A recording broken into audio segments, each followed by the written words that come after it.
మధ్యప్రదేశ్లోని రేవాలో police training స్కూల్లో శిక్షణ తీసుకుంటున్న కొత్త కానిస్టేబుల్స్ సరదాగా చేసిన రీల్ వారిని ఇబ్బందుల్లోకి నెట్టేసింది. కానిస్టేబుల్స్గా కొత్తగా నియమితులైన 6 పోలీసులు పోలీస్ ట్రైనింగ్ స్కూల్లో శిక్షణ తీసుకుంటున్నారు. ఆ 6 ట్రైనీ పోలీసులు ఒక రీల్ చేశారు. యూనిఫామ్లో ఉన్న యువ పోలీసులు జోకులు వేశారు.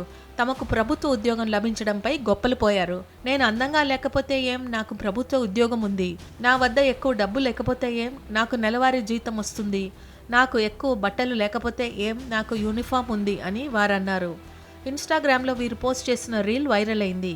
దీంతో నెటిజన్లు భిన్నంగా స్పందించారు. ట్రైనీ పోలీసుల రీల్ను కొందరు ప్రశంసించగా మరికొందరు విమర్శించారు. పోలీసు ఉన్నతాధికారుల దృష్టికి ఈ రీల్ వెళ్ళింది. పోలీస్ యూనిఫామ్ ధరించి రీల్ చేయడాన్ని పోలీస్ శాఖ తప్పుపట్టింది. నియమ నిబంధనలను, క్రమశిక్షణను ఆ ట్రైనీ పోలీసులు ఉల్లంఘించినట్లు ఆరోపించింది. వారికి షోకాజ్ నోటీసులు జారీ చేసి వివరణ కోరింది.